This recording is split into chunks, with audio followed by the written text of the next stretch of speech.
Price the Lord, praise the Lord, hallelujah.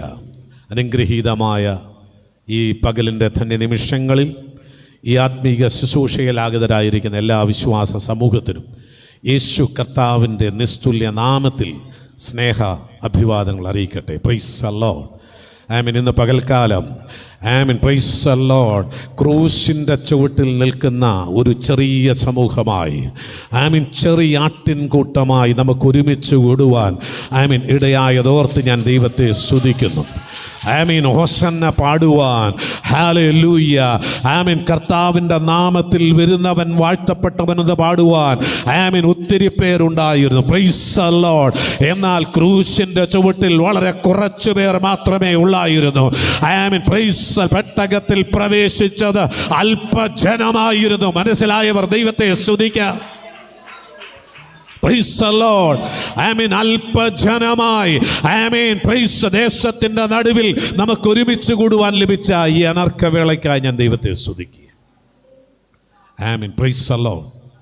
ചില വർഷങ്ങൾക്കപ്പുറം ആമീൻ ഭാരതത്തിൻ്റെ മഹാത്മാവായിരുന്ന മഹാത്മാഗാന്ധിജി, അദ്ദേഹം മരണം വഴിയായി മാറ്റപ്പെട്ട് 3 ദിവസം പിന്നിട്ട് കഴിഞ്ഞപ്പോൾ ഭാരതത്തിൻ്റെ വാനമ്പാടി എന്ന് വിശേഷിപ്പിക്കുന്ന സരോജിനി നായിഡു മഹാത്മാവിൻ്റെ കല്ലറയിൽ ചെന്ന് അവിടെ നിന്നുകൊണ്ട് ഇങ്ങനെ വിലപിച്ചു എന്നാണ് ചരിത്രം രേഖപ്പെടുത്തിയിരിക്കുന്നത്. അല്ലയോ മഹാത്മാവേ, അങ്ങെന്തേ ഉയർത്തെഴുന്നേൽക്കാത്തത്? ക്രിസ്തു മരിച്ച് 3-ാം ദിനം ആമീൻ, ആമീൻ, ക്രിസ്തുദേവൻ ഉയർത്തെഴുന്നേറ്റു. അങ്ങെന്തേ ഉയർത്തെഴുന്നേൽക്കാത്തത്? Praise the Lord. ഞാൻ പറയട്ടെ, ഇവിടുത്തെ മഹാന്മാരും മഹത്തുക്കളും നേതാക്കന്മാരുമൊക്കെ മരണം കൊണ്ട് അവസാനിച്ചപ്പോൾ ആമീൻ, അവർ എത്ര ഉന്നത ശീർഷരാണെങ്കിലും ആമീൻ, ഉന്നത നേതാക്കന്മാരാണെങ്കിലും അവരൊക്കെ മരണം കൊണ്ട് അവസാനിച്ചപ്പോൾ ആമീൻ, എൻ്റെ യേശു കർത്താവ് 3-ാം ദിവസം അരിമത്യ യോസഫിന്റെ കടം വാങ്ങിയ കല്ലറ സുഗന്ധവർഗം സഹിതം മടക്കി കൊടുത്തുകൊണ്ട് മരണത്തെയും പാതാളത്തെയും അതിജീവിച്ച് റോമ ഗവൺമെന്റ് നിമ്പീരിൽ മുദ്രയെ അതിജീവിച്ച് അവൻ ഉയർത്തെഴുന്നേറ്റ് ജീവിക്കുകയാ. ക്രിസ്തീയ സഭയുടെ അടിസ്ഥാനം എന്ന് പറയുന്നത് യേശു ക്രിസ്തുവിന്റെ ഉയർപ്പ്. മരണത്തിൻ്റെ മരണമെന്ന് പറയുന്നത് പുനരുത്ഥാനമാണ്. മനസ്സിലായവർ ദൈവത്തെ സ്തുതിക്കാം. Praise the Lord. ആമീൻ. Praise the Lord. ആമീൻ. ഒരു ആമീൻ നീറോ ചക്രവർത്തിക്കും ഒരു സീസറിനും കൈസറിനും ഹല്ലേലൂയ, ആമീൻ, പ്രൈസ് ദി ലോർഡ്, ആമീൻ, അധികകാലം നിന്നെ അടക്കി വെക്കാൻ കഴിയില്ല. Praise the Lord. നിന്റെ അനുഗ്രഹത്തെ അടക്കി വെക്കാൻ കഴിയില്ല. നിന്റെ ഉയർപ്പിനെ തടയുവാൻ കഴിയില്ല. ഹല്ലേലൂയ. ദൈവത്തിന്റെ നിയമതമായ സമയത്ത് നീ പുറത്തു വരിക തന്നെ ചെയ്യും. അതുകൊണ്ടാണ് നമ്മൾ ഇവിടെ ഒരുമിച്ച് കൂടും. Price the Lord. ഇന്ന് പകൽക്കാലം അതുകൊണ്ട് ഈ അല്പജനമായി നമുക്ക് ഒരുമിച്ച് ദൈവസല്ലായിരിക്കുവാൻ ലഭിച്ച ഈ അനർക്കവേളയ്ക്കായി ഞാൻ ദൈവത്തെ സ്തുതിക്കുകയാണ്. ഹല്ലേലൂയ. ആമീൻ. അനുഗ്രഹീതമായ ദൈവ സന്ദേശം നാം കേൾക്കുവാൻ പോകുകയാണ്. ഞാനൊരു കാര്യം ഓർപ്പിച്ച് ആമീൻ ഈ ദൈവന ശുശ്രൂഷയ്ക്കായി കർത്താവിൻ്റെ ദാസനെ ക്ഷണിക്കുവാനായി താല്പര്യപ്പെടുക. ആഫ്രിക്കൻ മിഷണറി വനിതയായിരുന്ന ചാപ്മാൻ അവരെഴുതിയൊരു പുസ്തകത്തിൽ രേഖപ്പെടുത്തിയതായിട്ടുള്ള ഒരു സംഭവത്തിലേക്ക് നിങ്ങളുടെ ശ്രദ്ധയെ കൊണ്ടുപോകാൻ ഞാൻ താല്പര്യപ്പെടുകയാണ്. ആഫ്രിക്കയുടെ പശ്ചിമ തീരത്തുള്ള തുറമുഖം, ആ തുറമുഖത്തോട് ചേർന്നുള്ള പ്രദേശമെന്ന് പറയുന്നത് വളരെ അപകടകരമായ നിലയിൽ, ഈ കപ്പൽ യാത്ര സുഖകരമായ നിലയിൽ അവസാനിപ്പിക്കുവാനോ ആരംഭിക്കുവാനോ കഴിയാത്ത നിലയിൽ അത്ര അപകടം നിറഞ്ഞൊരു തുറമുഖമാണ്. അപ്പോൾ ദീർഘദൂരം യാത്ര ചെയ്ത് വരുന്ന യാത്രക്കാർ തുറമുഖത്തോട് അടുക്കുമ്പോൾ അവർക്ക് വലിയ സന്തോഷമാണ് ഉണ്ടാവുക.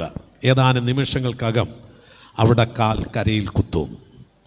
അവരുടെ വീടുകളിൽ അവരുടെ ജീവിത വ്യാപാരങ്ങളിലൊക്കെ അവർക്ക് ഏർപ്പെടുവാൻ കഴിയും. എന്നാൽ ഇതിനെ കഴിയാതെ വണ്ണം ഈ തുറമുഖത്തോടുള്ള ഭാഗത്ത് വളരെ അപകടകരമായ നില തരണം ചെയ്ത് വേണം ഈ കപ്പലിന് തുറമുഖത്തെത്തിച്ചേരാൻ. അതുകൊണ്ട് ആമീൻ ആ തുറമുഖ അധികൃതർ ചെയ്യുന്ന എന്താണെന്ന് ചോദിച്ചാൽ, ഈ കപ്പൽ ഏകദേശം തുറമുഖത്തോട് അടുത്ത ഭാഗം എത്തുമ്പോൾ വിദഗ്ധനായ ഒരു കപ്പിത്താൻ, അദ്ദേഹത്തെ ക്യാപ്റ്റൻ എന്നാണ് വിളിക്കുക, ആമീൻ, വിദഗ്ധനായ കപ്പിത്താൻ, അദ്ദേഹം ഒരു നീഗ്രോയാണ്, അദ്ദേഹത്തെ ഈ കപ്പലിലെത്തിക്കും. തുടർന്ന് ഈ കപ്പൽ നിയന്ത്രിക്കുന്നത് ആരാണ്? ഈ നീഗ്രോയായ ക്യാപ്റ്റനാണ്. ഇതുവരെ കപ്പലിനെ നിയന്ത്രിച്ചുകൊണ്ട് വന്ന ആ കപ്പിത്താനിൽ നിന്ന് ഈ കപ്പലിൻ്റെ നിയന്ത്രണം ഈ ക്യാപ്റ്റൻ, നീഗ്രോയായ ക്യാപ്റ്റൻ സ്വയം ഏറ്റെടുക്കും. അതിന് പ്രത്യേക അധികാരം അദ്ദേഹത്തിനുണ്ട്. കാരണം ഇല്ലെങ്കിൽ നീണ്ട ദിവസത്തെ യാത്ര പിന്നിട്ട് ഈ തുറമുഖത്തിൻ്റെ ഏകദേശം നോക്കത്താവുന്ന ദൂരത്തെത്തിച്ചേർന്ന് ഈ കപ്പൽ തുറമുഖത്തെത്താതെ അപകടത്തിൽപ്പെട്ട് യാത്രക്കാർ അന്ത്യയാത്രയാകുമെന്നുള്ള തിരിച്ചറിവിൽ തുറമുഖ അധികൃതർ ചെയ്തിരിക്കുന്ന പ്രത്യേക ക്രമീകരണമാണ്. അങ്ങനെ യാത്ര ചെയ്ത് വന്ന ഒരു കപ്പലിലെ കപ്പിത്താൻ, അദ്ദേഹം വളരെ വിദഗ്ധമായ നിലയിൽ ഈ കപ്പലിനെ നിയന്ത്രിക്കുന്നവനാണ്. തൻ്റെ കഴിവിനെക്കുറിച്ച്, തൻ്റെ അറിവിനെക്കുറിച്ച്, പ്രാഗൽഭ്യത്തെക്കുറിച്ചുള്ള അത്തരത്തിലുള്ള വലിയ ശുഭാപ്തി വിശ്വാസമുള്ള ഈ കപ്പിത്താൻ ഈ ക്രമീകരണത്തിന് വഴങ്ങുവാൻ തയ്യാറായില്ല. ഈ തുറമുഖത്തിൽ ചെയ്തിരിക്കുന്ന പ്രത്യേക ക്രമീകരണത്തിന് വഴങ്ങുവാൻ തയ്യാറായില്ല. എന്നാൽ ഈ നീഗ്രോയായ ക്യാപ്റ്റന് അധികാരികൾ, ഗവൺമെൻറ് പ്രത്യേക അധികാരം നൽകിയിട്ടുണ്ട്. ആര് വഴങ്ങിയാലും ഇല്ലെങ്കിലും ഈ കപ്പലിൻ്റെ നിയന്ത്രണം തുറമുഖത്തടുത്ത ഭാഗത്ത് അദ്ദേഹമാണ് ഏറ്റെടുക്കുക. അപ്പോൾ തുറമുഖത്തെത്തിക്കുകയും തുറമുഖത്ത് നിന്ന് ആഴക്കടലിലേക്ക് കപ്പലിനെ നയിക്കുകയും ചെയ്യുന്ന വ്യക്തിയാണ് ക്യാപ്റ്റൻ എന്ന് വിളിക്കുക. പ്രിയമുള്ളവരെ, ഇദ്ദേഹം തൻ്റെ ക്യാപ്റ്റൻ സ്ഥാനം, കപ്പിത്താൻ സ്ഥാനം ഈ ക്യാപ്റ്റന് വിട്ടുകൊടുക്കുവാൻ തയ്യാറായില്ല. എന്നാൽ തൻ്റെ പ്രത്യേക അധികാരം ഉപയോഗിച്ച് അദ്ദേഹം അത് ഏറ്റെടുത്തു. വളരെ സുഗമമായ നിലയിൽ തൻ്റെ അനുഭവങ്ങളും അറിവുകളും നിമിത്തം, പ്രാഗൽഭ്യ നിമിത്തം ഈ ക്യാപ്റ്റൻ ഈ കപ്പലിനെ ശുഭതീരത്തെത്തിച്ചു, തുറമുഖത്തെത്തിച്ചു. പ്രിയമുള്ളവരെ, ഞാൻ പറയുവാൻ താല്പര്യപ്പെടുന്നത്, പ്രൈസ് ദി ലോർഡ്, നിങ്ങളുടെ ജീവിതത്തെക്കുറിച്ച് നിങ്ങൾക്ക് എത്രമാത്രം ശുഭാപ്തി വിശ്വാസമുണ്ടെങ്കിലും നിങ്ങളുടെ ജീവിതം കടലിലൂടെയുള്ളൊരു യാത്രയാണ്. കാറ്റും കോളുമില്ലാത്ത, തിരമാലകളില്ലാത്ത കടലിലൂടെ സുഖകരമായ ഒരു യാത്ര, സെയിൽ നിങ്ങൾക്ക് നടത്തുവാൻ കഴിയുമായിരിക്കാം. ഒരു പക്ഷേ അത്തരത്തിലുള്ളൊരു ചിന്ത നിങ്ങളെ ഭരിക്കുന്നുണ്ടായിരിക്കാം.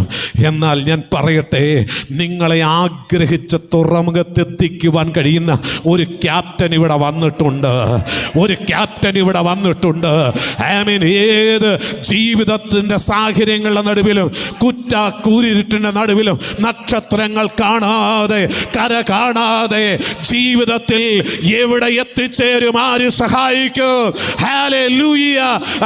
വെള്ളി വെളിച്ചങ്ങൾ ഇല്ലാതെ, വഴികാട്ടുന്ന വഴികാട്ടുകൾ ഇല്ലാതെ നിങ്ങൾ വഴിമുട്ടി ഗതിമുട്ടി നിൽക്കുന്ന അനുഭവങ്ങളുടെ നടുവിൽ നിങ്ങളെ ആഗ്രഹിച്ച തുറമുഖത്ത് ശുഭതീരത്തെത്തിക്കുവാൻ കഴിയുന്നു ഇന്നിവിടെ വന്നിട്ടുണ്ട്. ആ ക്യാപ്റ്റന് നിങ്ങളുടെ ജീവിതത്തിന്റെ നിയന്ത്രണമെന്ന് വിട്ടുകൊടുക്കുവാൻ തയ്യാറായാൽ നിങ്ങളുടെ ജീവിതത്തിന്റെ ചിത്രം മാറി മറിയും. എത്ര പേർക്ക് മനസ്സിലായി? Hallelujah. The storms cannot stop you. ഒരു കാറ്റിനും നിന്നെ പാതി വഴിയിൽ അവസാനിക്കാൻ കഴിയില്ല.